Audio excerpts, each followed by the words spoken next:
तो दोस्तों अभी हाल ही में एक बेहतरीन मूवी देखने को मिली है, वन बैटल आफ्टर अनोदर कर कर। जी हाँ दोस्तों, लोगों द्वारा इसे बड़ा पसंद किया गया है और ये रेटिंग की बात कर ले तो खरी उतरी है सभी रेटिंगों पर। और रेटिंग तकरीबन IMDb पर से 8.4 की 10 में से है। रेड टमाटोज पर 95% की इसकी धांसू रेटिंग है। तो आज हम इसी मूवी पर बात करेंगे, पूरी इन्फॉर्मेशन आपको बताएंगे इसके pre production, releasing, casting, fact, detail update के बारे में। तो आप वीडियो को लाइक कर दें, चैनल को सब्सक्राइब कर दें, आगे मैं इसकी और इन्फॉर्मेशन आपको बताता हूँ। वन बैटल आफ्टर अंदर एक 2025 की अमेरिकी एक्शन थ्रिलर 6 फिल्म है जिसे पॉल थॉमस एंडरसन ने लिखा, निर्मित और निर्देशित किया है। 7 जो थॉमस पिंचन के 1990 के उपन्यास वाइनलैंड से प्रेरित है। 8 इसमें Leonardo DiCaprio, Sean Penn, Benicio Del Toro, Regina Hall, Teyana Taylor और चेस इन्फिनिटी ने अभिनय किया है और यह एक पूर्व क्रांतिकारी का अनुसरण करती है जिसे अपनी पूर्व लड़ाकू जीवन शैली में वापस जाने के लिए मजबूर किया जाता है जब वह और उसकी बेटी एक भ्रष्ट सैन्य अधिकारी द्वारा पीछा किए जाते हैं। एंडरसन वर्षों से पिंचन के उपन्यास वाइनलैंड का रूपांतरण करना चाहते थे और अंततः उन्होंने अपनी कई कहानियों को पुस्तक की कथा में शामिल कर लिया। फिल्मांकन कैलिफोर्निया में हुआ और विस्टाविजन का उपयोग करके शूट किया गया, जिससे यह 1960 के दशक के बाद से द ब्रूटलिस्ट 2024 के साथ मुख्य फोटोग्राफी के लिए इस प्रारूप का उपयोग करने वाली पहली फिल्मों में से एक बन गई। शुरुआत में $115 मिलियन का बजट तय किया गया था, जो बढ़कर $175 मिलियन तक पहुंच गया, जो एंडरसन के करियर का सबसे महंगा बजट था। वन बैटल आफ्टर अंदर का विश्व प्रीमियर लॉस एंजल्स में 8 सितंबर 2025 को हुआ था और इसे संयुक्त राज्य अमेरिका में वार्नर ब्रदर्स पिक्चर्स द्वारा 26 सितंबर को रिलीज किया गया था। फिल्म को व्यापक प्रशंसा मिली और इसने दुनिया भर में $138.1 मिलियन की कमाई की, जो एंडरसन की सबसे अधिक कमाई करने वाली फिल्म बन गई। कथानक घेट्टो, पैट कैल्हॉन और परफिडिया बेवर्ली हिल्स, एक अतिवामपंथी उग्रवादी समूह, फ्रेंच 75 इंच के सदस्य है। ओटे मेसा डिटेंशन सेंटर से बंदी अप्रवासियों को छुड़ाते समय परफिडिया कमांडिंग ऑफिसर स्टीवन जे. लॉकजॉ का यौन शोषण करती है, जिससे वह उस पर मोहित हो जाता है। पैट और परफिडिया प्रेमी बन जाते हैं क्योंकि फ्रेंच 75 राजनेताओं के कार्यालयों, बैंकों और पावर ग्रिड पर हमले करते हैं। जब स्टीवन परफिडिया को बम लगाते हुए पकड़ लेता है, तो वह उसे एक मोटल में उसके साथ यौन संबंध बनाने के लिए राजी होने पर छोड़ देता है। परफिडिया द्वारा एक बच्ची, चार्लेन, को जन्म देने के बाद पैट उसे घर बसाने और एक परिवार के रूप में रहने के लिए राजी नहीं कर पाता। वह अपनी क्रांतिकारी गतिविधियों को जारी रखने के लिए उन्हें छोड़ देती है। हालांकि परफिडिया एक असफल सशस्त्र बैंक डकैती के प्रयास में पकड़ी जाती है और स्टीवन, फ्रांसीसी 75 के प्रमुख सदस्यों का पता बताने के बदले में उसे जेल से छुड़ाने का इंतजाम करता है। वह गवाह संरक्षण में प्रवेश करती है, जबकि स्टीवन उसके साथियों का पीछा करता है और उनमें से कई को देखते ही गोली मार देता है, जिससे बाकी भागने पर मजबूर हो जाते हैं। पैट और चार्लेन को बॉब और विला फर्ग्यूसन के रूप में छिपकर रहने के लिए मजबूर होना पड़ता है। परफिडिया स्टीवन की हिरासत से भागकर मेक्सिको भाग जाती है। 16 साल बाद बैक्टन क्रॉस के अभयारण्य शहर में ग्रिड से दूर रहते हुए बॉब एक पागल ड्रग एडिक्ट बन गया है। वह विला का संरक्षण करता है, जो एक आत्मनिर्भर और उत्साही किशोरी बन गई है। अपने प्रबल आव्रजन विरोधी प्रयासों के माध्यम से स्टीवन एक कर्नल और अमेरिकी सुरक्षा एजेंसियों में एक प्रमुख व्यक्ति बन गया है। उसे क्रिसमस एडवेंचरर्स क्लब में शामिल होने के लिए आमंत्रित किया जाता है, जो अतिदक्षिणपंथी श्वेत वर्चस्ववादियों का एक गुप्त संगठन है। स्टीवन अपने अंतर्जातीय संबंध को छिपाने के लिए विला की तलाश करता है, जिसे क्लब मना करता है। वह एक स्वदेशी इनाम शिकारी, अवंती क्यू को काम पर रखता है, जो बॉब के साथी हॉवर्ड सोमरविले को पकड़ लेता है, जिससे शेष 75 फ्रांसीसी लोगों को संकट का संकेत मिलता है। एक आव्रजन और नशीली दवाओं के प्रवर्तन अभियान की आड़ में स्टीवन अपने सैनिकों को बॉब और विला को ढूंढने के लिए बक्टन क्रॉस भेजता है। फ्रेंच 75 की एक विश्वसनीय सदस्य, डिएंड्रा, विला को उसके स्कूल डांस क्लब पर छापे से पहले बचा लेती है। स्टीवन के आदमी नशे में धुत बॉब के घर पर हमला करते हैं। वह एक सुरंग के रास्ते भाग निकलता है और फ्रेंच 75 को मदद के लिए बुलाता है, लेकिन पासवर्ड याद नहीं रख पाता। वह विला के कराटे शिक्षक और समुदाय के नेता सर्जियो सेंट कार्लोस को ढूंढता है, जो एक छिपी हुई सुरंग के जरिए बड़ी संख्या में अप्रवासियों को बाहर निकालते हैं। सर्जियो के छात्रों के साथ छतों के रास्ते भागते हुए बॉब गिर जाता है और उसे गिरफ्तार कर लिया जाता है। डिएंड्रा विला को क्रांतिकारी ननों के एक कॉन्वेंट में ले जाती है, जहां उसे अपनी मां के विश्वासघात का सच पता चलता है। एंडरसन कई सालों से थॉमस पिंचन के उपन्यास वाइनलैंड 1990 का रूपांतरण करने पर विचार कर रहे थे, लेकिन उन्हें लगा कि उपन्यास के प्रति उनका प्रेम उन्हें इसे निष्पक्ष रूप से पुनर्लेखन करने से रोकेगा। इसके बजाय उन्होंने रूपांतरण के विचार को दरकिनार कर दिया और अलग-अलग कहानियों की एक श्रृंखला लिखी। वन बैटल आफ्टर अदर उन कहानियों का एक संयोजन था जिसमें वाइनलैंड के कुछ तत्व, खासकर पिता-पुत्री के रिश्ते, शामिल थे। 9 जून 2023 में एंडरसन की अगली फिल्म, जिसमें रेजिना हॉल, विगो मोर्टेंसन और जोकिन फीनिक्स के अभिनय करने की अफवाह थी, वार्नर ब्रदर्स पिक्चर्स में आ गई। 10 जनवरी 2024 में लियोनार्डो डिकैप्रियो, सीन पेन और हॉल के अभिनय करने की पुष्टि हुई। 11 फरवरी में Alana Haim, Wood Harris, Teyana Taylor, Shayna McHale और चेस इन्फिनिटी कलाकारों में शामिल हुए। 12 डिकैप्रियो को कथित तौर पर उनकी भागीदारी के लिए मानक $20 मिलियन का शुल्क मिला। 13 मुख्य फोटोग्राफी कैलिफोर्निया में 22 जनवरी 2024 को शुरू हुई। 14, 15, 16 बीसी प्रोजेक्ट के वर्किंग टाइटल के तहत फिल्म को हम्बोल्ट काउंटी के अर्काटा, कटेन, यूरेका और त्रिनिदाद में 11 दिनों तक फिल्माया गया। 17 स्थानीय विशेषज्ञों, जिनमें सिस्टर्स ऑफ द वैली भी शामिल है, जिस पर फिल्म में sisters of the brave beaver आधारित थी, से सलाह ली गई। 18 एंडरसन और उनकी टीम ने संगीत और फैशन के रुझान के बारे में अवलोकन करने के लिए यूरेका हाई स्कूल के प्रॉम में भाग लिया। छात्रों को एक महत्वपूर्ण दृश्य के लिए एक्स्ट्रा कलाकार के रूप में लिया गया था। 3 फरवरी को उत्पादन सैक्रामेंटो में स्थानांतरित हो गया। 21 मई 2024 में अंजा बोरेगो डेजर्ट स्टेट पार्क और बोरेगो स्प्रिंग्स में, और जून 2024 में एल पासो, टेक्सास में ऑन लोकेशन फिल्मांकन भी हुआ। 22-23 अन्य फिल्मांकन स्थानों में वेस्टगेट होटल, 24 सैन डिएगो शहर और मेक्सिको संयुक्त राज्य अमेरिका की सीमा के पास ओटाय मेसा शामिल थे। 25-26 माइकल बाउमन द्वारा विस्टाविजन कैमरों का उपयोग करके 35 मिमी मूवी फिल्म पर फिल्म की शूटिंग की गई थी, जो लिकोरिस पिज़्ज़ा 2021 के बाद एंडरसन के साथ उनके दूसरे सहयोग को चिह्नित करता है।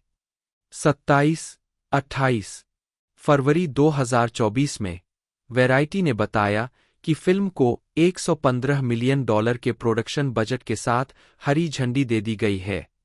29 अगस्त 2024 में द वॉल स्ट्रीट जर्नल ने बताया कि बजट $140 मिलियन से अधिक था, यह देखते हुए कि एंडरसन की सबसे ज्यादा कमाई करने वाली film there will be blood 2007 ने केवल $76 मिलियन कमाए, लेकिन वार्नर के अधिकारियों का कहना है कि डिकैप्रियो का box office track record Anderson के बजट को सही ठहराता है।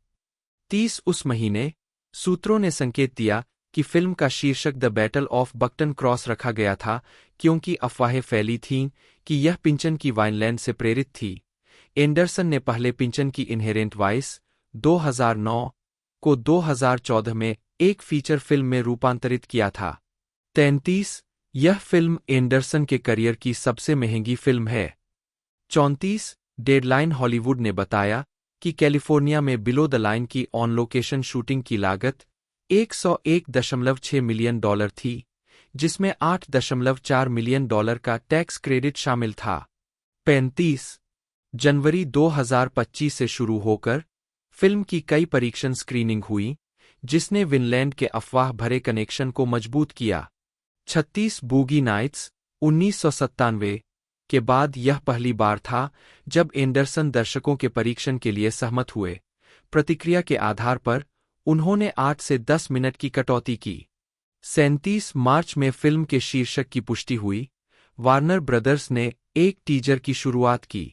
38-39 वन बैटल आफ्टर अंदर संगीतकार जॉनी ग्रीनवुड के साथ एंडरसन की छठी फीचर फिल्म सहयोग को चिह्नित करता है। 40 और एंडरसन और पहले सहायक निर्देशक और निर्माता एडम सोमन के साथ छठा, जिनकी नवंबर 2024 में मृत्यु हो गई, फिल्म सोमन को समर्पित है।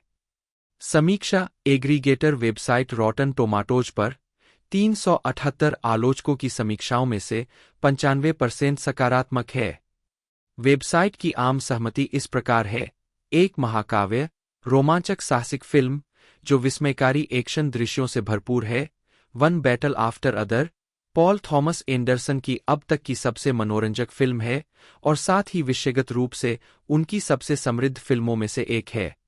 60 मेटाक्रिटिक, जो भारित औसत का उपयोग करता है, ने 63 आलोचकों के आधार पर फिल्म को 100 में से 95 अंक दिए, जो सार्वभौमिक प्रशंसा दर्शाता है। 61 सिनेमास्कोर द्वारा सर्वेक्षण किए गए दर्शकों ने फिल्म को A+ से F पैमाने पर का औसत ग्रेड दिया, जबकि पोस्टरट्रैक ने फिल्म को 5 में से 4.5 स्टार दिए और 74% दर्शकों ने कहा कि वे इसे जरूर सुझाएंगे। 56 रोजरिबर्ट.com के ब्रायन टेलेरिको ने लिखा कि वन बैटल आफ्टर अदर प्रतिरोध की एक शाश्वत कहानी है, जो वेदर अंडरग्राउंड की सच्ची कहानी और विद्रोह के सिनेमाई चित्रण जैसे व्यापक प्रभावों को एक साथ मजाकिया ढंग से बुनती है, लेकिन यह एक असाधारण रूप से प्रेरक, मजेदार और अंतः अराजक मशीन में फंसे इंसानों के बारे में एक मार्मिक कृति भी है। 62 द न्यू यॉर्कर के जस्टिन चांग ने फिल्म को एक पितापुत्री महाकाव्य, जिसमें भावनाओं का एक असामान्य रूप से व्यक्तिगत प्रवाह है, कहा। बॉब और विला के दृश्यों की संख्या आप उंगलियों पर गिन सकते हैं, लेकिन उनका संबंध, सुरक्षा, खींच और प्रचंड निःशर्त प्रेम का एक भंवर फिल्म और उसके पागलपन भरे घूमते हिस्सों को एक साथ बांधता है। 63 शिकागो ट्रिब्यून की केटी वॉल्श ने फिल्म को अमेरिकी इतिहास में इस विशेष क्षण का एक तीखा अभियोग कहा, जिसके द्वारा एंडरसन इस कहानी के विशाल, षड्यंत्रकारी पहलुओं को अंतरंग पितापुत्री की कहानी के साथ संतुलित करते हैं, जो इस मामले का दिल है। 64 द न्यू यॉर्क टाइम्स के लिए लिखते हुए मनोहला डार्गिस ने फिल्म को अच्छाई और बुराई, हिंसा और शक्ति, अविभाज्य अधिकारों और अन्याय के विरुद्ध संघर्ष पर आधारित एक कार्निवल महाकाव्य कहा। यह एक प्रेम कहानी भी है। यह फिल्म अतीत और वर्तमान की विफलताओं की बात करती है, लेकिन भविष्य के वादे पर जोर देती है। 65 द हॉलीवुड रिपोर्टर के रिचर्ड लॉसन ने कहा कि वन बैटल आफ्टर अदर एक उग्र फिल्म, एक बेहद आकर्षक और प्रेरक वाद विवाद है, जिसमें एंडरसन एक्शन और रहस्य के लिए एक पहले न देखी गई योग्यता दिखाते हैं। वन बैटल आफ्टर अदर मूलतः एक थ्रिलर है, हालांकि यह देश के पतन और संभावित बचाव के बारे में विशाल विचारों से भरी हुई है। 66 फिल्म थ्रेड के एलेक्स सेवेलिएव ने अपनी समीक्षा की शुरुआत करते हुए लिखा, यह फिल्म आपके शरीर की हर कोशिका के साथ 35 मिमी विस्टाविजन अनुभव को पूरी तरह से अवशोषित करने के लिए सबसे बड़ी स्क्रीन पर देखी जाने की मांग करती है। इसके बारे में सब कुछ शानदार है, इसके पात्र, इसके एक्शन सीक्वेंस, इसकी सामयिक भावनाएं, यहां तक कि शांत क्षण भी। 67 द गार्जियन में लिखते हुए पीटर ब्रैडशॉ ने फिल्म की खूब प्रशंसा की। उन्होंने प्रतिसंस्कृति और प्रतिक्रांति के अब पहचाने जाने वाले एंडरसन पिंकोनियन विचार पर व्यंग्य का जश्न मनाया, जॉनी ग्रीनवुड के संगीत की प्रशंसा की और इस बात पर विचार किया कि क्या केंद्रीय पितृत्व संकट त्रिकोण अमेरिकी मेल्टिंग पॉट स्वप्न के इर्दगिर्द स्वामित्व विवाद का एक प्रतिरूप है। ब्रैडशॉ ने फिल्म को 5 सितारे दिए। 68 कलाकारों के अभिनय की खूब प्रशंसा हुई। वैरायटी के ओवेन ग्लीबरमैन ने लिखा, एंडरसन जानते हैं कि डिकैप्रियो को आजाद करने वाला गुण कॉमेडी है।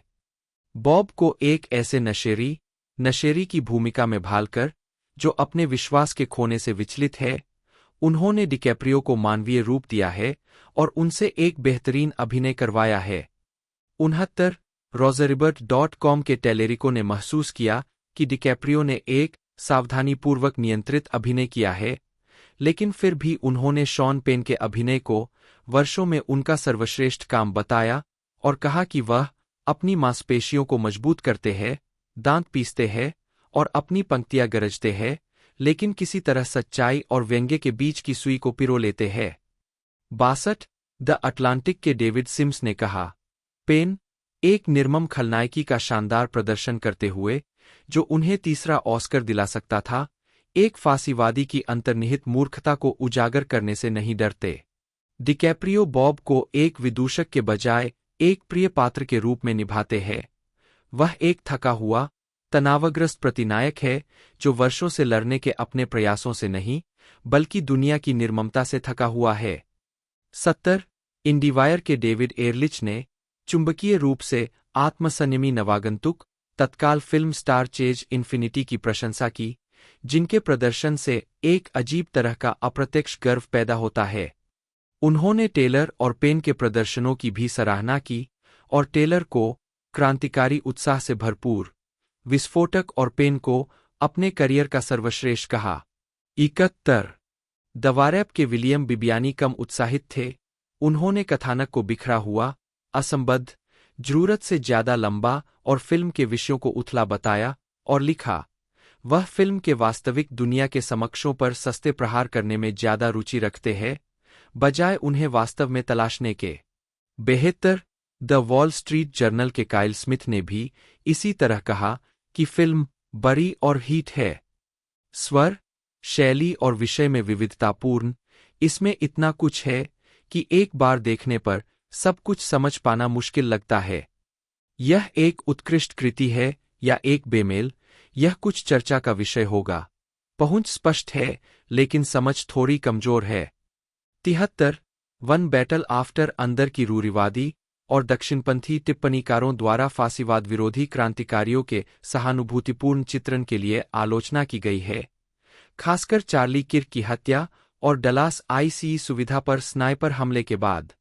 क्रिसमस एडवेंचरर्स स्टीवन के परफिडिया के साथ संबंधों के सबूत खोज निकालते हैं और एक सदस्य टिम स्मिथ को उसे और विला को खत्म करने के लिए भेजते हैं।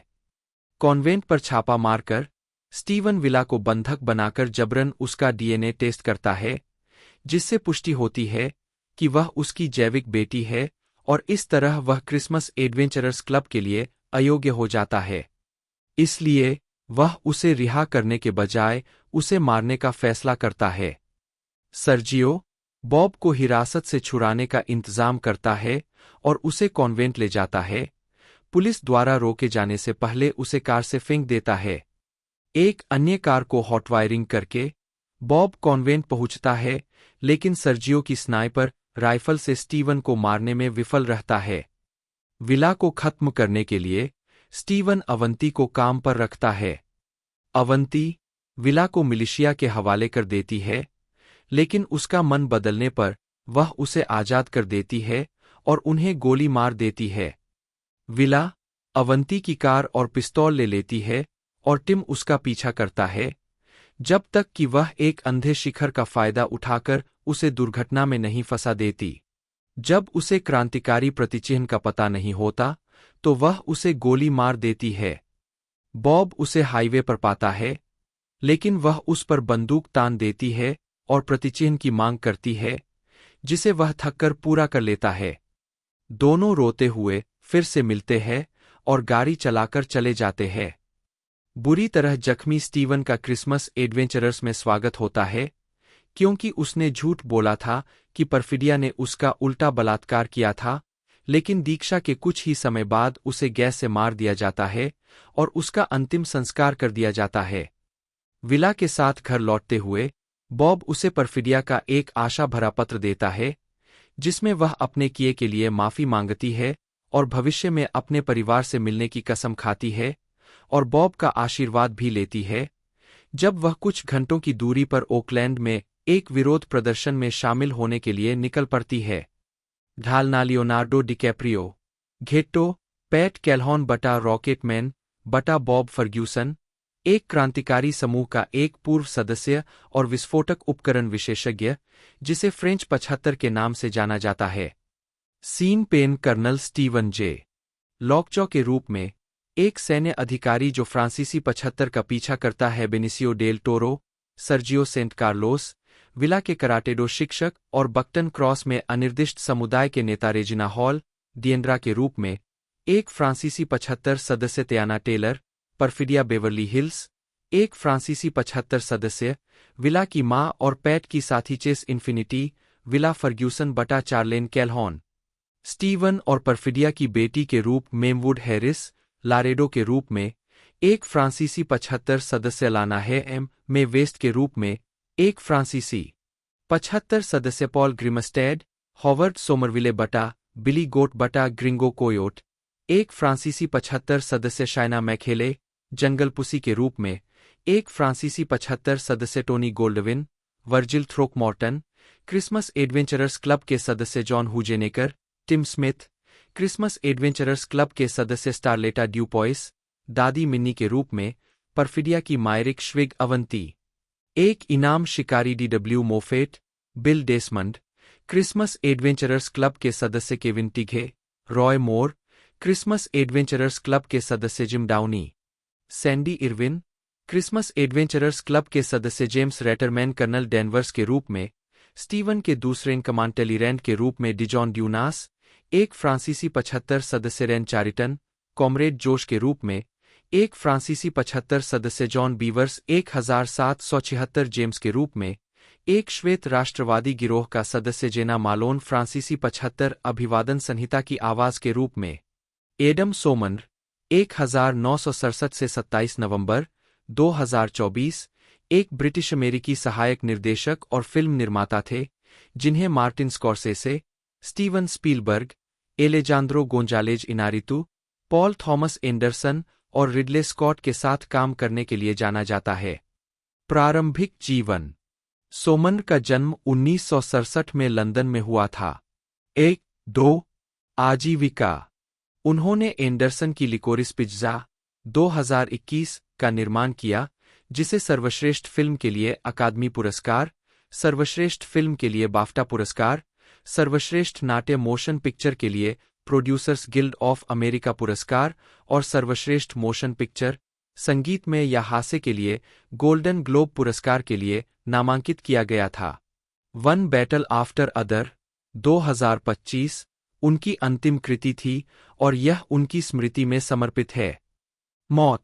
सोमन का 27 नवंबर 2024 को 57 वर्ष की आयु में studio city, Los Angeles, California में एनाप्लास्टिक थायरॉइड कैंसर से निधन हो गया। सारा मर्फी एक अमेरिकी फिल्म निर्माता है। मर्फी ने Morris from America 2016, person to person 2017, Gemini 2017, the mountain 2018, if Beale street could talk 2018, never rarely sometimes always 2020 और लिकोरिस पिज़्ज़ा 2021 का निर्माण किया है। आजीविका। मर्फी ने शुरुआत में इंजीनियरिंग की पढ़ाई की और अंततः फिलिप सीमोर हॉफमैन के सहायक के रूप में नौकरी कर ली। उन्होंने हॉफमैन द्वारा निर्देशित जैक गोज़ बोटिंग में एक सहयोगी निर्माता के रूप में काम किया।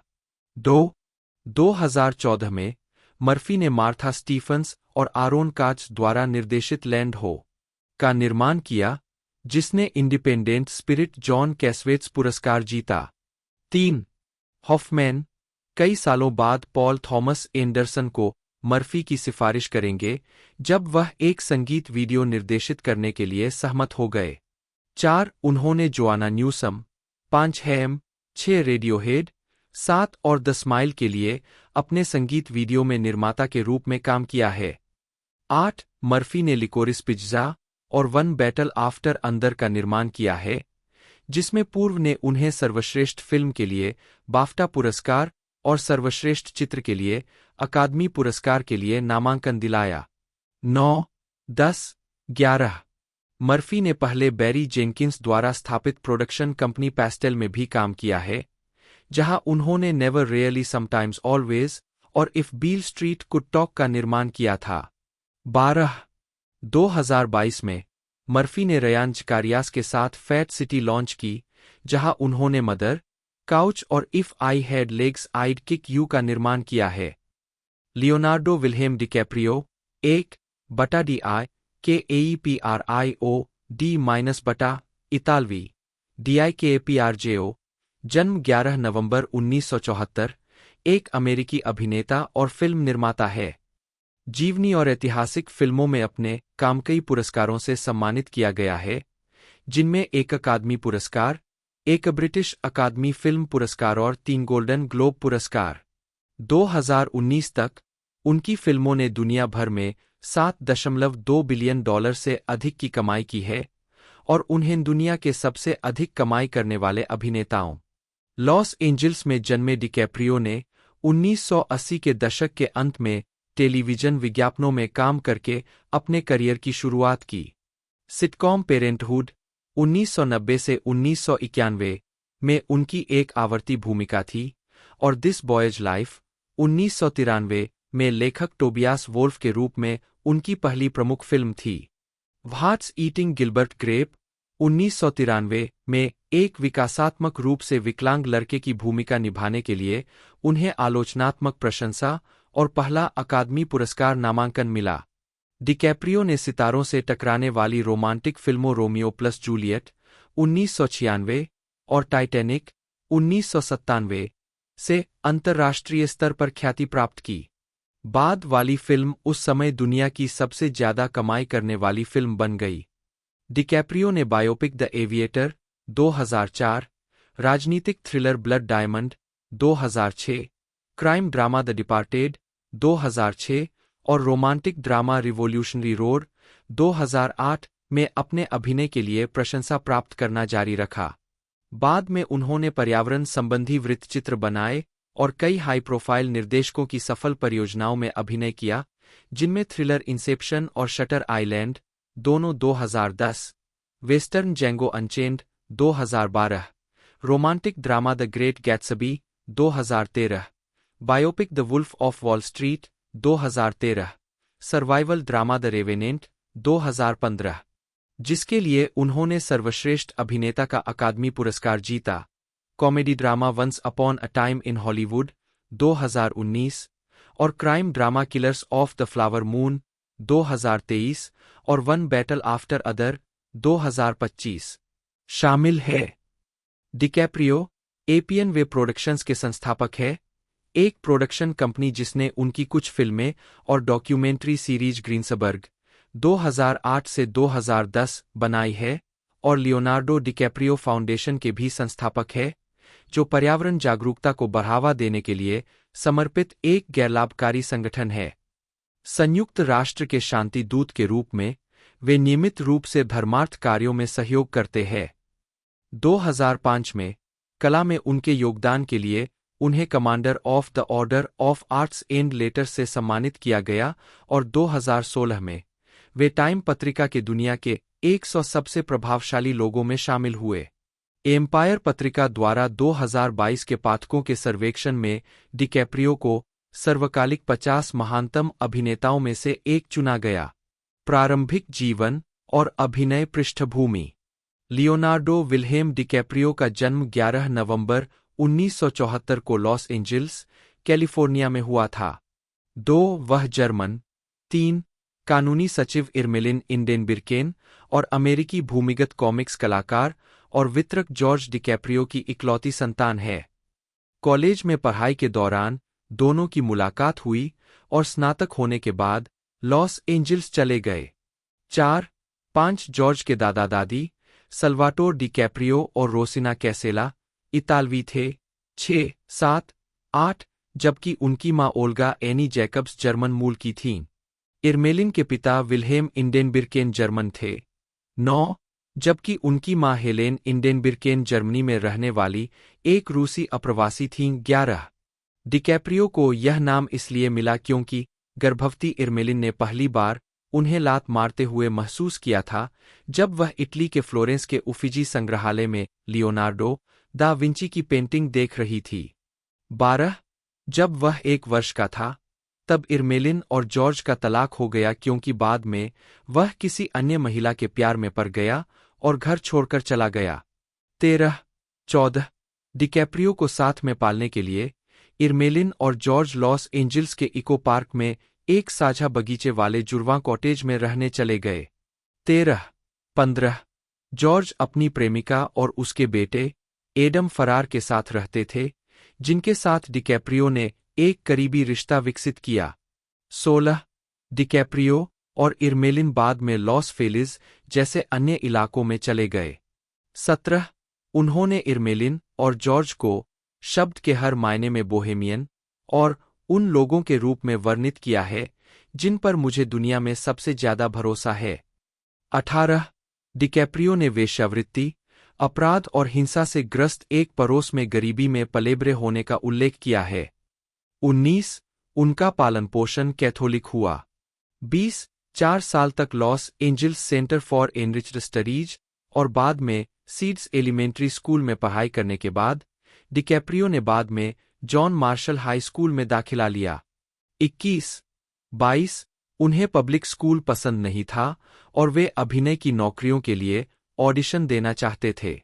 19 बाद में उन्होंने हाई स्कूल छोड़ दिया, अंततः एक सामान्य समकक्ष डिप्लोमा अर्जित किया। 23 एक बच्चे के रूप में डिकैप्रियो या तो एक समुद्री जीव विज्ञानी या एक अभिनेता बनना चाहते थे, अंततः उन्होंने बाद वाले को पसंद किया। उन्हें पात्रों की नकल करना और लोगों की नकल करना पसंद था और अपने अभिनय पर उनकी प्रतिक्रियाओं को देखने में आनंद आता था। 24 डिकैप्रियो के अनुसार प्रदर्शन में उनकी रुचि 2 साल की उम्र में शुरू हुई जब वह एक प्रदर्शन समारोह में मंच पर गए और भीड़ से सकारात्मक प्रतिक्रिया मिलने पर अनायास नाचने लगे। 25 उन्हें अभिनय सीखने की प्रेरणा तब भी मिली जब फरार के एक टेलीविजन विज्ञापन में दिखने से उन्हें $50,000 की कमाई हुई।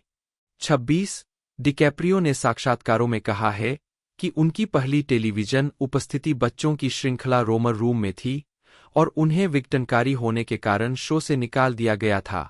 शो के होस्ट ने इस बात से इनकार किया है कि किसी भी बच्चे को इस तरह से शो से निकाला गया था। 27, 28, 29, 14 साल की उम्र में वह मैचबॉक्स कारों के कई विज्ञापनों में दिखाई देने लगे, जिसे वह अपनी पहली भूमिका कहते हैं।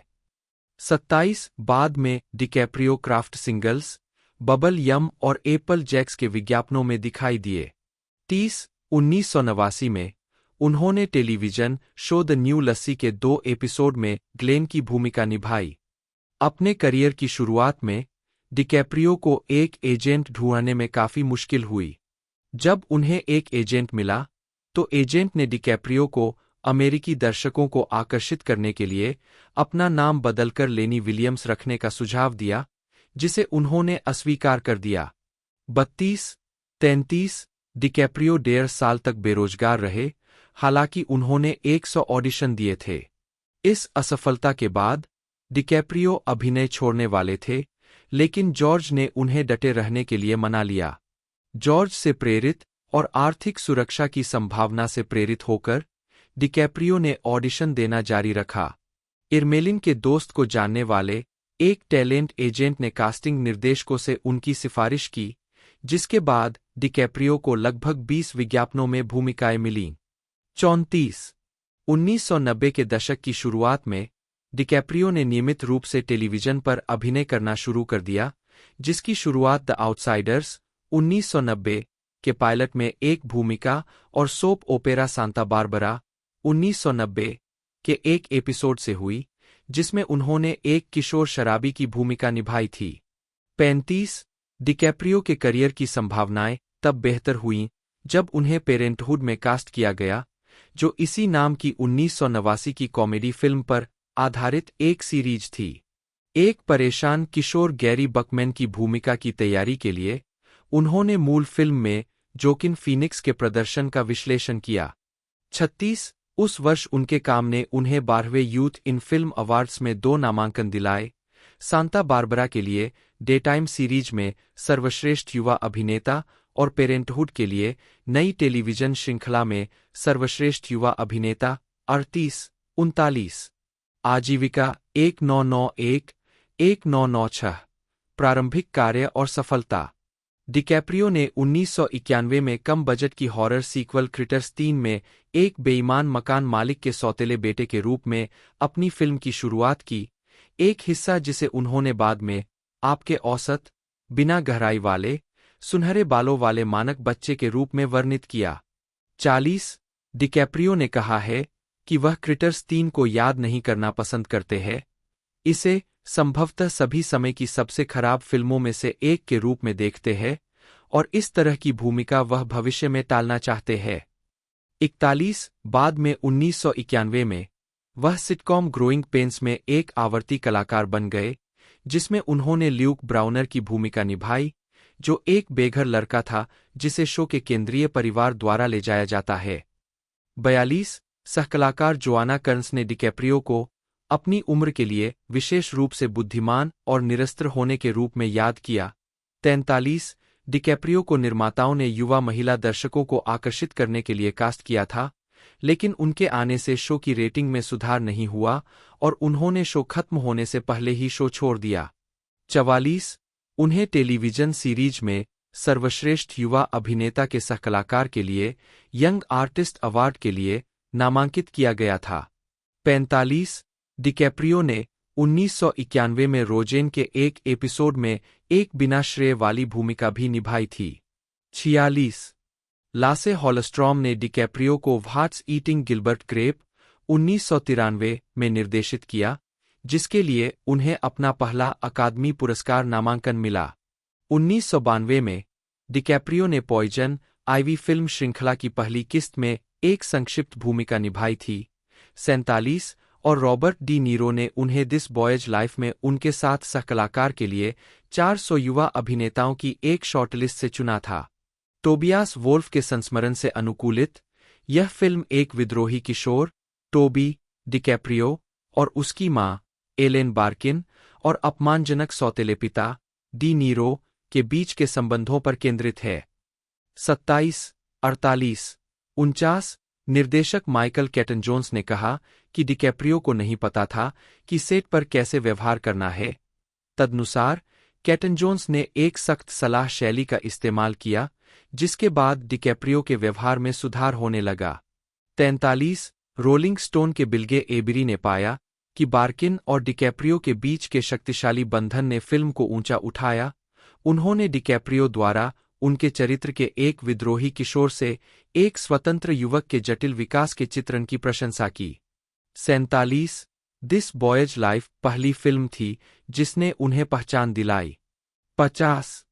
डिकैप्रियो ने व्हाट्स ईटिंग गिलबर्ट ग्रेप 1993 में जॉनी डेप के चरित्र के विकासात्मक रूप से विकलांग भाई की भूमिका निभाई, जो एक बेकार आयोवा परिवार के बारे में एक कॉमेडी ड्रामा था। कैटन जोन्स ने निर्देशक लासे हॉलस्ट्रॉम को डिकैप्रियो की सिफारिश की, जो शुरू में संशय में थे, क्योंकि उन्होंने डिकैप्रियो को भूमिका के लिए बहुत अच्छा माना। हॉलस्ट्रॉम ने डिकैप्रियो को तब कास्ट किया जब वह सबसे चौकस ऑडिशन देने वाले के रूप में उभरे। 40, 43।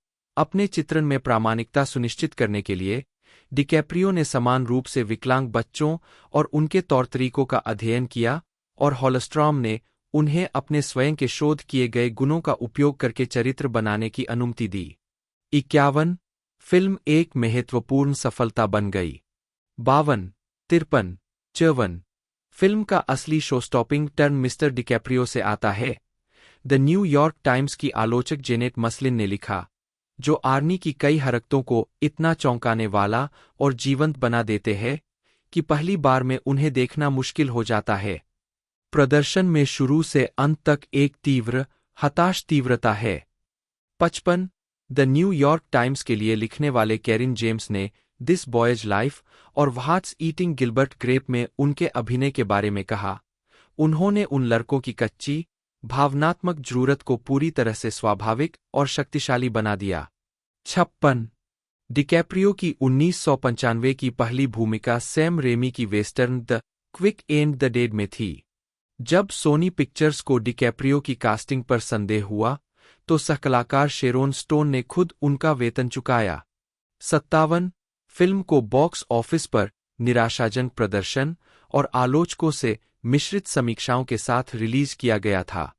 58 डिकैप्रियो ने अगली बार एक किशोर जिम कैरोल, एक drug addicted high school basketball खिलाड़ी और नवोदित लेखक की बायोपिक द बास्केटबॉल डायरीज में अभिनय किया। 60 उन्होंने कामुक ड्रामा टोटल एक्लिप्स 1995 में अभिनय किया, जो एक असाधारण प्रदर्शन दिखाने की इच्छा से प्रेरित था, जो उनकी बहुचर्चित शारीरिक अपील के बजाय उनकी अभिनय प्रतिभा पर केंद्रित होगा।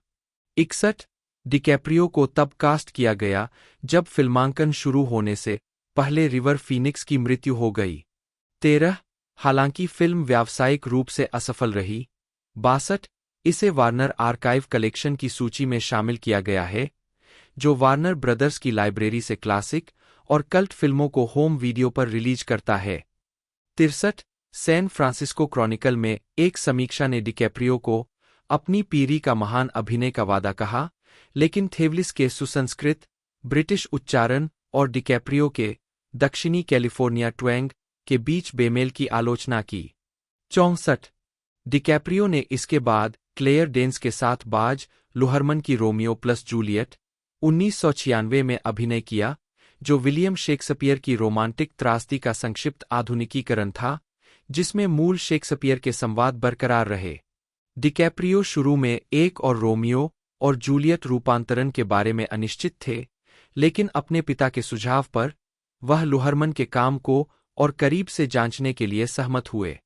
डिकैप्रियो और लुहरमन ने विचारों का आदान-प्रदान करने के लिए 2 सप्ताह की कार्यशाला बिताई, जिसके परिणामस्वरूप सहयोग हुआ। 65 रोमियो प्लस जूलियट ने डिकैप्रियो को एक प्रमुख हॉलीवुड अभिनेता के रूप में स्थापित किया। फिल्म विद्वान मरे पोमेरेंस के अनुसार, डिकैप्रियो की नई लोकप्रियता ने फिल्म को रिलीज के कुछ दिनों बाद ही लाभदायक बनने में मदद की। 66 डिकैप्रियो के शुरुआती कामों की समीक्षा करते हुए द गार्जियन के डेविड थॉमसन ने डिकैप्रियो को व्हाट्स ईटिंग गिलबर्ट ग्रेप में एक रहस्योद्घाटन, दिस बॉयज लाइफ में बहुत मार्मिक, द बास्केटबॉल डायरीज में उपयुक्त रूप से हताश और रोमियो प्लस जूलियट में एक महत्वपूर्ण चिंगारी कहा। 68 बाद वाले ने डिकैप्रियो को 1997 के बर्लिन अंतर्राष्ट्रीय फिल्म महोत्सव में सर्वश्रेष्ठ अभिनेता के लिए सिल्वर बियर दिलाया। 69 फिर उन्होंने मार्विन रूम 1996 में एक युवक का किरदार निभाया, जिसे पागलखाने में भेज दिया गया था। यह 2 अलग बहनों के बारे में एक पारिवारिक नाटक है, जिसे मेरिल स्ट्रीप और डायने कीटन ने निभाया है, जो त्रासदी के माध्यम से फिर से मिलती है। 70 एंटरटेनमेंट वीकली की लिसा श्वार्ज़बाम ने अनुभवी अभिनेत्रियों कीटन और स्ट्रीप के सामने अपनी पकड़ बनाए रखने के लिए अत्यधिक प्रतिभाशाली डिकैप्रियो की प्रशंसा की और तीनों को पूर्ण आवेशपूर्ण और इतने प्रभावशाली ढंग से प्रभावित करने वाले बताया कि आप उनकी असाधारण प्रतिभा की उपस्थिति में होने के आनंद में बह जाते हैं। डिकैप्रियो ने जेम्स कैमरून की टाइटैनिक में केट विंसलेट के साथ अभिनय करने के लिए बूगी नाइट्स 1997 में एक भूमिका को अस्वीकार कर दिया, जिसमें वे विभिन्न सामाजिक वर्गों के सदस्यों की भूमिका में थे, जो आरएमएस टाइटैनिक की दुर्भाग्यपूर्ण पहली यात्रा के दौरान उस पर प्यार में पड़ जाते हैं। 72 डिकैप्रियो को शुरुआत में संदेह था, लेकिन अंततः कैमरून ने उन्हें इस भूमिका को करने के लिए प्रोत्साहित किया। 73 $200 मिलियन से अधिक के प्रोडक्शन बजट के साथ। 75 यह फिल्म उस समय इतिहास की सबसे महंगी फिल्म थी और इसे रोसारिटो, बाजा कैलिफोर्निया में शूट किया गया था, जहां जहाज की प्रतिकृति बनाई गई थी। 76 टाइटैनिक उस समय की सबसे ज्यादा कमाई करने वाली फिल्म बन गई। 79 फिल्म ने 11 अकादमी पुरस्कार जीते, किसी भी फिल्म के लिए सबसे अधिक जीत, जिसमें सर्वश्रेष्ठ फिल्म भी शामिल है, लेकिन डिकैप्रियो की नामांकन पाने में विफलता के कारण 200 से अधिक प्रशंसकों द्वारा अकादमी of motion picture arts and sciences AMPAS के खिलाफ विरोध प्रदर्शन किया गया। 81 82 उन्हें अन्य हाई प्रोफाइल पुरस्कारों के लिए नामांकित किया गया था, जिसमें सर्वश्रेष्ठ अभिनेता के लिए गोल्डन ग्लोब पुरस्कार भी शामिल है। 83 2000 में द बीच के लिए एक प्रेस कॉन्फ्रेंस में डिकैप्रियो ने 2000 में कहा था, उस पूरे टाइटैनिक घटनाक्रम के दौरान मेरा मुझसे कोई संबंध नहीं है और दुनिया भर में मेरा चेहरा क्या बन गया। मैं फिर कभी लोकप्रियता की उस स्थिति तक नहीं पहुंचूंगा और मुझे उम्मीद नहीं है। यह ऐसा कुछ नहीं है जिसे मैं हासिल करने की कोशिश करने जा रहा हूं। 84 अपने 2015 के रोलिंग स्टोन लेख में एबरी ने डिकैप्रियो की भूमिका को सर्वश्रेष्ठ कहा, यह लिखते हुए कि वह और विंसलेट अपनी ईमानदारी से आगे पीछे इतनी वास्तविक भावनाओं को भर देते हैं कि उनके असफल प्रेम संबंध में बह जाना मुश्किल नहीं है। 47 2008 में वैनिटी फेयर के एक लेखक ने इसी तरह उन्हें हम्फ्रे बोगार्ट और इंग्रिड बर्गमैन के बाद से हॉलीवुड की सबसे प्रतिष्ठित स्क्रीन जोड़ी करार दिया। 86 टाइटैनिक की सफलता ने डिकैप्रियो की किशोरों के आदर्श और रोमांटिक नायक के रूप में छवि को और मजबूत कर दिया, एक ऐसी छवि जिससे उन्होंने खुद को अलग करने की कोशिश की। 80 उन्होंने अपने काम का बोझ कम कर दिया ताकि वे अपनी पसंद की भूमिकाएं चुनते समय अपनी आवाज सुनना सीख सके जिन्हें वे निभाना चाहते थे। 87 डिकैप्रियो ने वुडी एलेन की 1998 की प्रसिद्धि पर व्यंग्य सेलिब्रिटी में एक संक्षिप्त भूमिका निभाई थी। एबरी ने डिकैप्रियो को फिल्म में सबसे अच्छी चीज करार दिया। 47 88 उस वर्ष उन्होंने रांडेल वालेस की the man in the iron mask में खलनायक राजा लुई XIV और उनके गुप्त सहानुभूतिपूर्ण जुड़वां भाई फिलिप की दोहरी भूमिकाएं भी निभाई, जिसमें 1939 की इसी नाम की फिल्म और डगलस फेयरबैंक्स के साथ 1929 की फिल्म के सामान्य तत्व थे। 89 इसे मिश्रित से नकारात्मक समीक्षाएं मिली। 90 लेकिन $35 मिलियन के बजट के मुकाबले इसने $180 मिलियन की कमाई की। 91 92 एंटरटेनमेंट वीकली के आलोचक ओवेन ग्लीबरमैन ने लिखा कि डिकैप्रियो इस भूमिका को निभाने के लिए पर्याप्त बूढ़े नहीं लग रहे थे। 93 द गार्जियन के एलेक्स वॉन टुंजेलमैन भी अभिनेता के प्रदर्शन से प्रभावित थे, लेकिन उन्होंने पाया कि फिल्म में उनकी प्रतिभा बर्बाद हो गई। 94 डिकैप्रियो ने 1999 में दोहरी भूमिकाओं के लिए सबसे खराब स्क्रीन जोड़ी के लिए गोल्डन रास्पबेरी पुरस्कार जीता। 95 इसके अलावा 1998 में डिकैप्रियो को अमेरिकन साइको 2000 में अभिनय करने के लिए $20 मिलियन के कथित वेतन पर चुना गया था। फिल्म के निर्देशन पर ओलिवर स्टोन के साथ मतभेद के बाद डिकैप्रियो ने इस परियोजना को छोड़ दिया और इसके बजाय द बीच में मुख्य भूमिका निभाई। 96 एलेक्स गारलैंड के 1996 के उपन्यास से रूपांतरित इस फिल्म में उन्होंने एक बैकपैकिंग अमेरिकी पर्यटक की भूमिका निभाई जो थाईलैंड की खाड़ी में एक गुप्त द्वीप कम्यून में समाप्त होता है। 97 $50 मिलियन के बजट वाली इस फिल्म ने बॉक्स ऑफिस पर लगभग 3 गुना कमाई की। 98 लेकिन आलोचकों द्वारा नकारात्मक समीक्षा की गई और उन्हें सबसे खराब अभिनेता के लिए गोल्डन रास्पबेरी पुरस्कार के लिए नामांकन मिला। 99 100 वैरायटी के टॉड मैकार्थी ने 102 1990 के दशक के मध्य में डिकैप्रियो ने महत्वाकांक्षी निर्देशक R.D. रॉब के लिए एक एहसान के तौर पर ज्यादातर तात्कालिक रूप से तैयार की गई श्वेतश्याम लघु फिल्म डॉन्स प्लम में काम करने के लिए हामी भरी।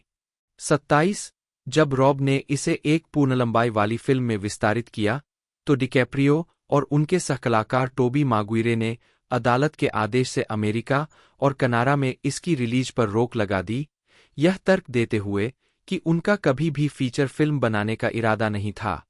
फिल्म का प्रीमियर 2001 के बर्लिन अंतर्राष्ट्रीय फिल्म समारोह में हुआ था, लेकिन यह अभी भी गुमनाम है। 103 2002 से 2009 मार्टिन स्कॉर्सेसे के साथ काम और फिल्म निर्माण इन्हें भी देखे।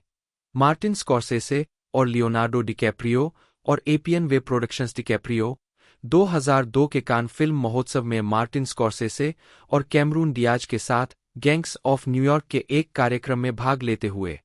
डिकैप्रियो ने star wars episode 2 attack of the clones 2002 में अनाकिन स्काईवॉकर की भूमिका को ठुकरा दिया, उस समय उस गोता लगाने के लिए तैयार नहीं थे। 104 उस वर्ष उनकी पहली film biopic catch me if you can थी, जो फ्रैंक अबागनेल जूनियर के जीवन पर आधारित थी, जिसने अपने 19वें जन्मदिन से पहले 1960 के दशक में लाखों कमाने के लिए चेक धोखाधड़ी की थी। 105 स्टीवन स्पीलबर्ग द्वारा निर्देशित फिल्म को 52 दिनों में 147 अलग-अलग स्थानों पर शूट किया गया था, जिससे यह सबसे साहसिक सुपरचार्ज मूवी मेकिंग बन गई जिसे डिकैप्रियो ने अभी तक अनुभव किया था।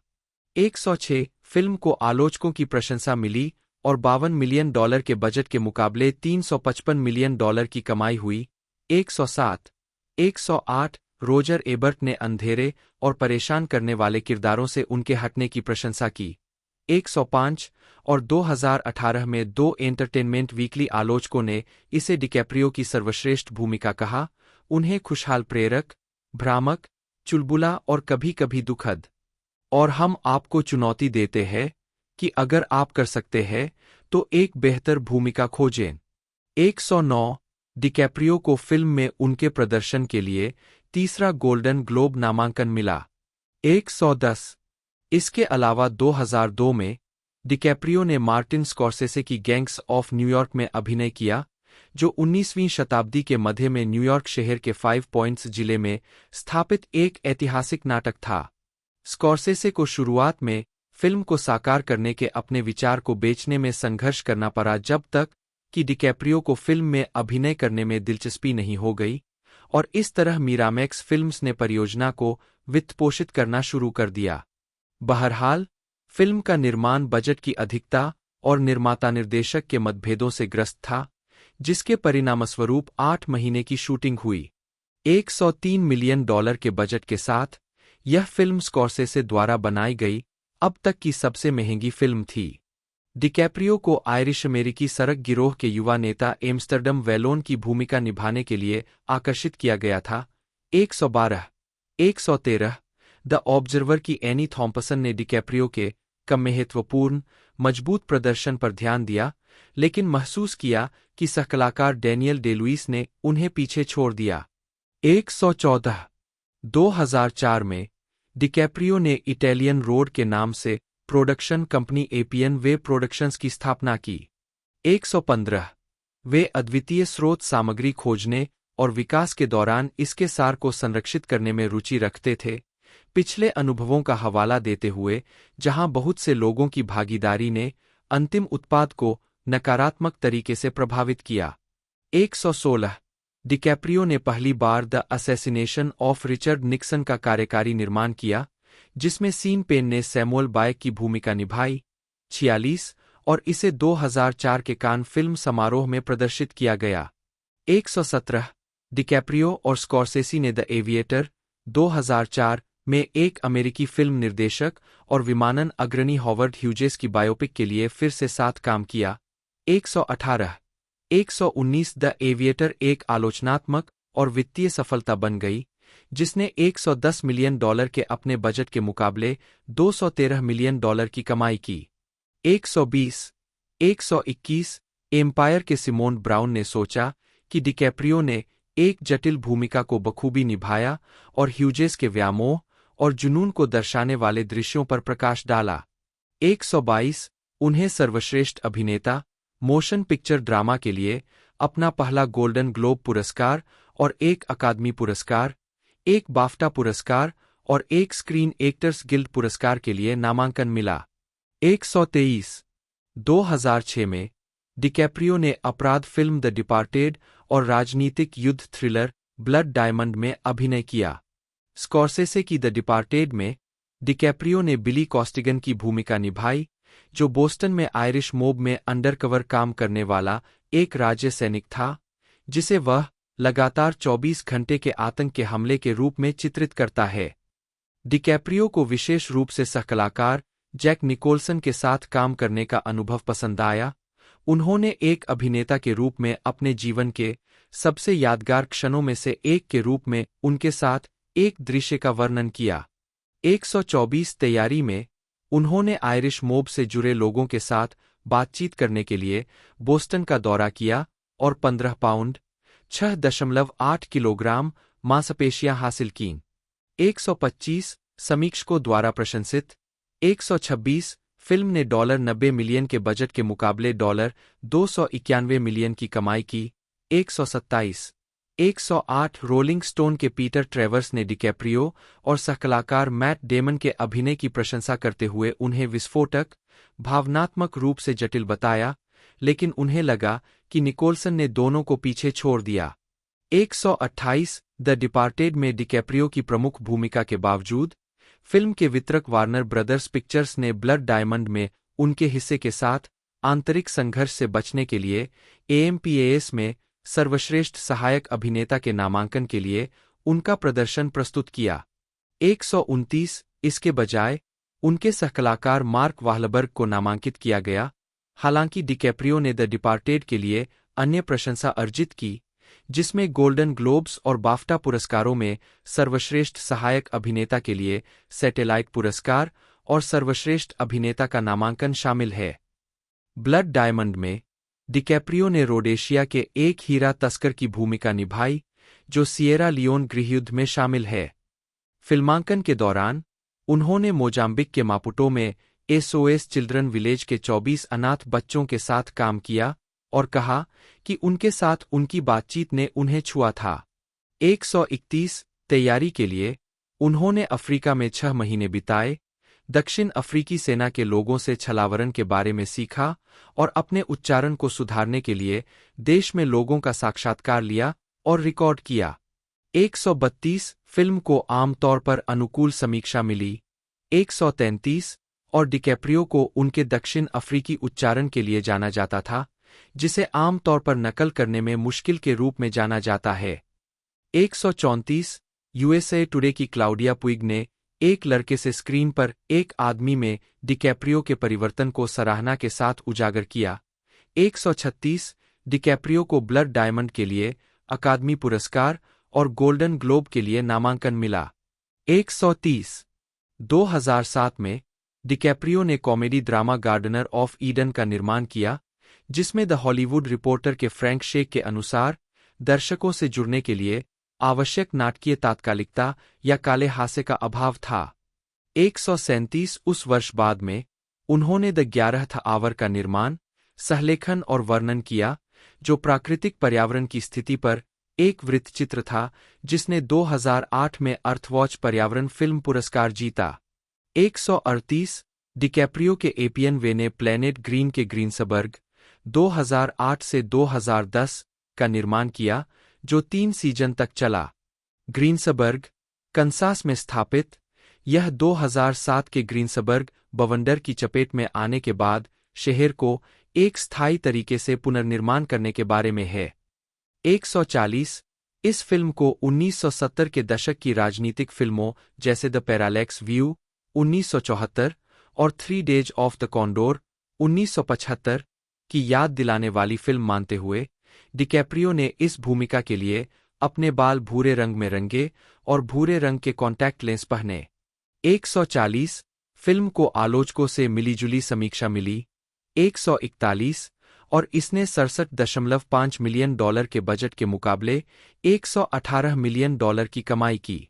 142 बाद में 2008 में डिकैप्रियो ने केट विंसलेट के साथ ड्रामा रिवोल्यूशनरी रोड के लिए सहयोग किया, जिसका निर्देशन उनके तत्कालीन पति सैम मेंडेस ने किया था। चूंकि दोनों अभिनेता टाइटैनिक के समान रोमांटिक फिल्में बनाने के लिए अनिच्छुक थे, यह विंसलेट ही थीं जिन्होंने सुझाव दिया कि वे दोनों रिचर्ड येट्स के 1961 के नामांकित उपन्यास के फिल्म रूपांतरण पर उनके साथ काम करें। उन्होंने पाया कि जस्टिन हेयर द्वारा लिखी गई पटकथा 1997 की ब्लॉकबस्टर के साथ बहुत कम समान थी। 143 1950 के दशक में एक असफल विवाह में एक जोड़े की भूमिका निभाते हुए डिकैप्रियो और विंसलेट ने तैयारी में कुछ समय एक साथ बिताया, और डिकैप्रियो ने जिस छोटे से सेट का इस्तेमाल किया उस पर उन्हें घुटन महसूस हुई। 85 144 उन्होंने अपने चरित्र को अनहीरोइक, थोड़ा कायर और 145 पीटर ट्रेवर्स को विंसलेट के साथ डिकैप्रियो की जोड़ी और एक अभिभूत चरित्र का उनका बहुस्तरीय चित्रण पसंद आया।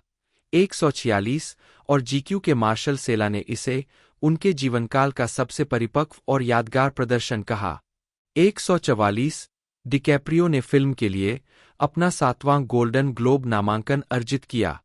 147 रिवॉल्यूशनरी रोड ने अपने $35 मिलियन के बजट के मुकाबले 75.9 मिलियन की कमाई की। 148 उन्होंने 2000 के दशक का अंत निर्देशक जेम कोलेट सेरा की मनोवैज्ञानिक हॉरर थ्रिलर फिल्म ऑर्फन 2009 का निर्माण करके किया, जिसमें वेरा फार्मिगा, पीटर सारसगार्ड और इसाबेल फुरमैन ने अभिनय किया। हालांकि फिल्म को मिश्रित समीक्षा मिली, लेकिन यह एक व्यावसायिक सफलता थी। 149 2010 से 2013 उच्च प्रोफाइल निर्देशकों वाली फिल्में। डिकैप्रियो ने 2010 की मनोवैज्ञानिक थ्रिलर फिल्म शटर आइलैंड में स्कॉर्सेसे के साथ सहयोग करना जारी रखा, जो डेनिस लेहेन के 2003 के इसी नाम के उपन्यास पर आधारित थी। उन्होंने एडवर्ड टेडी डेनियल्स की भूमिका निभाई, जो एक अमेरिकी मार्शल है जो एक द्वीप पर स्थित मनोरोग सुविधा की जांच कर रहा है, जो अपनी खुद की मानसिक स्थिति पर सवाल उठाता है।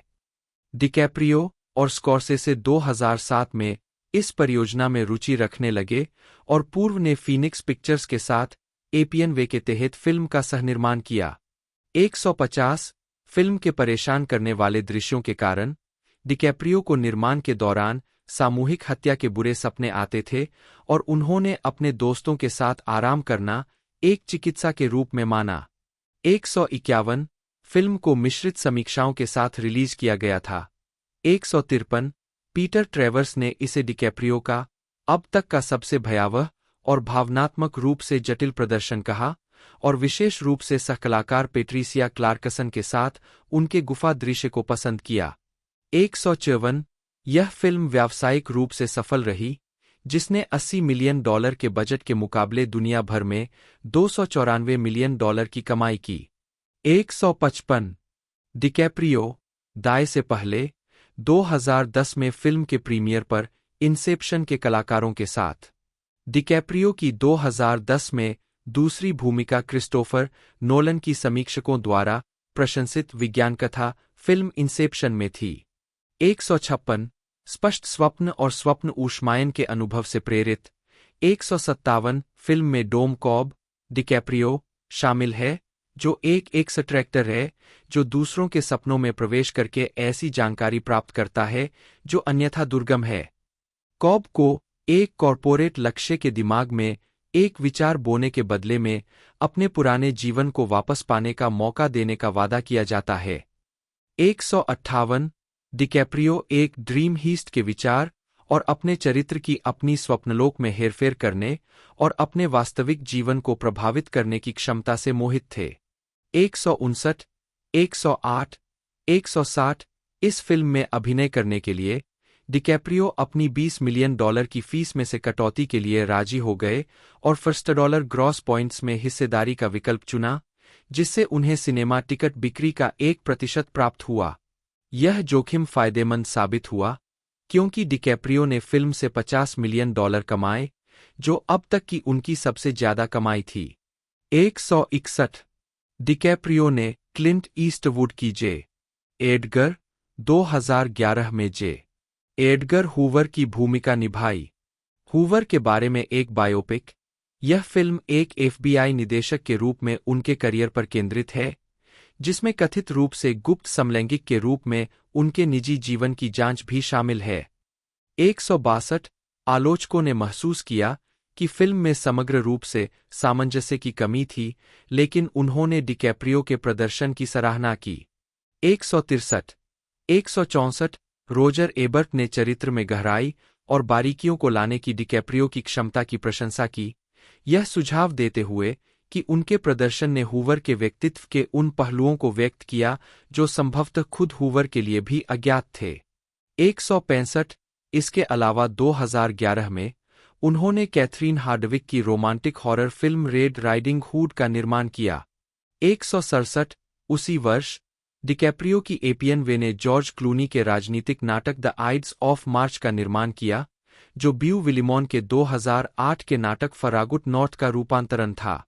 168 2012 में डिकैप्रियो ने क्वेंटिन टारनटिनो की स्पेगेटी वेस्टर्न जेंगो अनचेंड में बागान मालिक केल्विन कैंडी की भूमिका निभाई।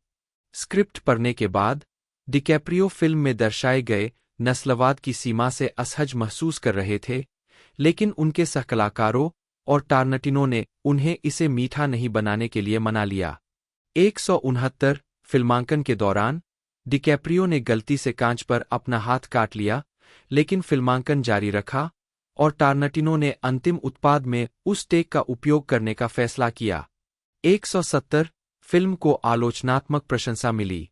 171 वायर्ड पत्रिका के एक लेखक ने खलनायक की भूमिका निभाने के लिए उनकी सराहना की और उनके प्रदर्शन को खून जमा देने वाला पाया। 172 फिल्म ने डिकैप्रियो को सर्वश्रेष्ठ सहायक अभिनेता के लिए गोल्डन ग्लोब पुरस्कार में नामांकित किया। 173 जेंगो अनचेंड ने $100 मिलियन के प्रोडक्शन बजट पर दुनिया भर में $425 मिलियन की कमाई की। 174 जनवरी 2013 में डिकैप्रियो ने कहा कि वह पर्यावरण के लिए अच्छा काम करते हुए दुनिया भर में उड़ान भरने के लिए अभिनय से एक लंबा ब्रेक लेंगे। 175 उस वर्ष एक अभिनेता और एक निर्माता के रूप में उनकी 4 फिल्में रिलीज हुई। उनकी पहली फिल्म बाज लुहरमन की द ग्रेट गैट्सबी में करोड़पति जे गैट्सबी की भूमिका में थी, जो एफ. स्कॉट फिट्जगेराल्ड के 1925 के इसी नाम के उपन्यास का रूपांतरण था, जिसमें केरी मुलिगन और टोबी मागुइरे ने सहअभिनय किया था। 176 फिल्म को आलोचकों से मिश्रित समीक्षा मिली, लेकिन डिकैप्रियो के प्रदर्शन की प्रशंसा हुई और उन्हें एक प्रमुख भूमिका में सर्वश्रेष्ठ अभिनेता का AACTA पुरस्कार मिला। 178 न्यूज़रे के आलोचक रैफर गुज़मैन ने लिखा कि डिकैप्रियो न केवल कठोर थे, बल्कि कमजोर, मार्मिक, मजाकिया, नकली एक इंसान भी थे। 179 रोजर एबर्ट की वेबसाइट के मैट जोलर सेट्स ने उनके प्रदर्शन को फिल्म का सबसे महान और सरल विशेष प्रभाव और प्रतिष्ठित शायद उनके करियर का सर्वश्रेष्ठ बताया। 180 फिल्म ने दुनिया भर में $353 मिलियन की कमाई की, जो इसके बजट से 3 गुना ज्यादा थी। 181 2013 में डिकैप्रियो द्वारा एपियन वे के तहत 3 फिल्मों का निर्माण किया गया सामूहिक अपराध थ्रिलर रनर, जिसे द गार्जियन के जैन ब्रूक्स ने एक आलसी, घटिया फिल्म जो मुश्किल से ही गति से गुजरती है के रूप में वर्णित किया। 182 व्यावसायिक रूप से असफल thriller out of the furnace और black comedy drama the wolf of Wall Street. Caprio ने wolf of the Wall Street में 5वीं बार स्कॉर्सेसे के साथ पुनर्मिलन किया, जो स्टॉकब्रोकर जॉर्डन बेलफोर्ट डिकैप्रियो द्वारा अभिनीत के जीवन पर आधारित फिल्म थी, जिसे 1990 के दशक के अंत में प्रतिभूति धोखाधड़ी और मनी लॉन्ड्रिंग के लिए गिरफ्तार किया गया था। 186 डिकैप्रियो तब से बेलफोर्ट का किरदार निभाना चाहते थे जब से उन्होंने उनकी आत्मकथा पढ़ी थी, और 2007 में बेलफोर्ट के संस्मरण के अधिकारों के लिए ब्रैड पिट और पैरामाउंट पिक्चर्स के खिलाफ वार्नर ब्रदर्स के साथ बोली युद्ध जीता था। 188 वह पुस्तक में बेलफोर्ट के अपने वास्तविक अनुभवों के ईमानदार और बेबाक चित्रण के पक्षधर थे। 189 हॉलीवुड रिपोर्टर के टॉड मैकार्थी ने बेफिक्र अभिनय के साथ अपने किरदार की पूरी क्षमता को साकार करने के लिए डिकैप्रियो की सराहना की। 190 फिल्म कमेंट के जोनाथन रोमनी ने लिखा कि डिकैप्रियो हास्य प्रतिभा का भरपूर प्रदर्शन करते हैं और रबरलिम्प्ड स्लैपस्टिक हास्य में उत्कृष्ट है।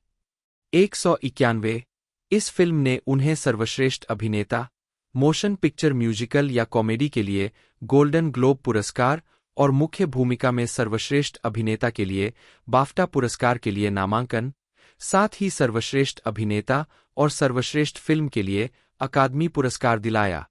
192 193 2014 वर्तमान पर्यावरण संबंधी वृत्तचित्र और पुरस्कारों की सफलता 2015 में डिकैप्रियो 2014 की ब्रिटिश डॉक्यूमेंट्री फिल्म विरुंगा के कार्यकारी निर्माता थे, जो दुनिया के आखिरी पहाड़ी गोरिल्ला को युद्ध और अवैध शिकार से बचाने के लिए लड़ रहे 4 लोगों के बारे में थी।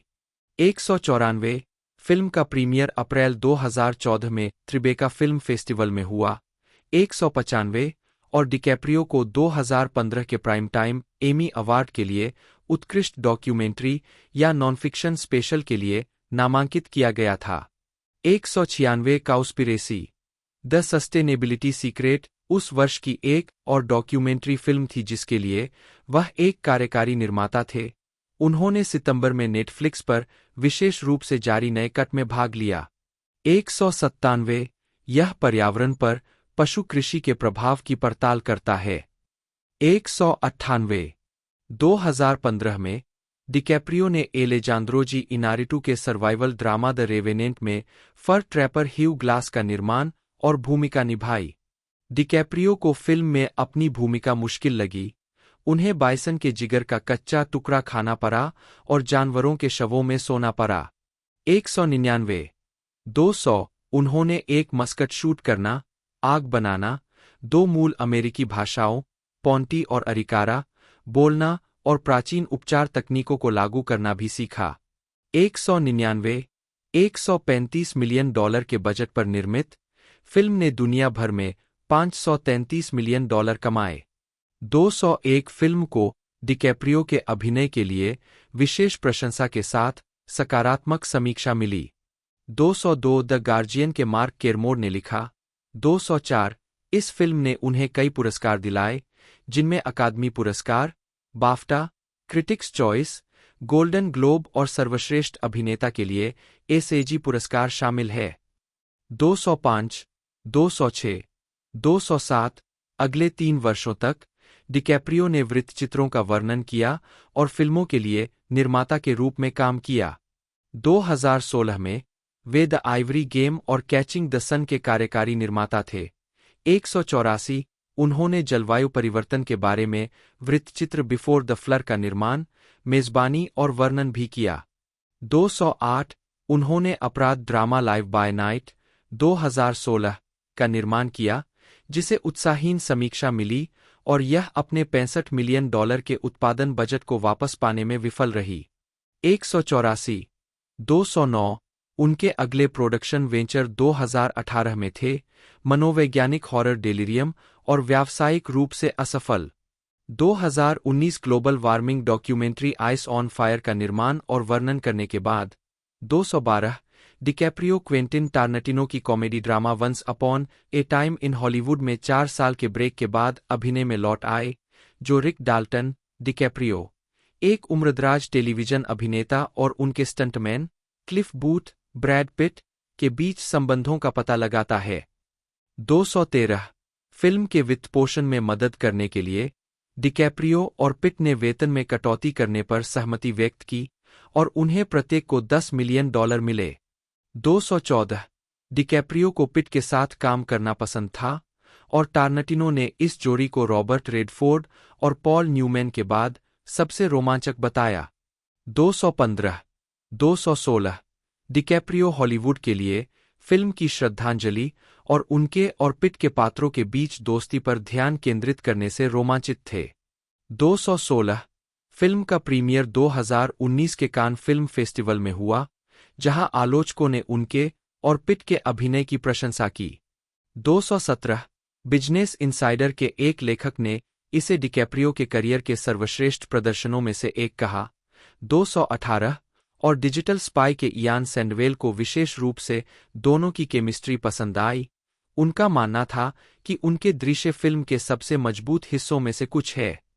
219 डिकैप्रियो को Oscar, golden globe, BAFTA award और सर्वश्रेष्ठ अभिनेता के लिए स्क्रीन एक्टर्स गिल्ड अवार्ड के लिए नामांकन मिला।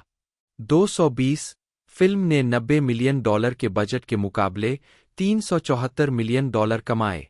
तो दोस्तों इस मूवी का बजट 130 से 175 मिलियन डॉलर्स के बीच में था और अब तक मूवी ने जो कलेक्शन दिया है वो 138 मिलियन का कलेक्शन दिया है और रिलीज़ इसे कर दिया गया था, मैं आपको बता दूं, 26 सितंबर 2025 को।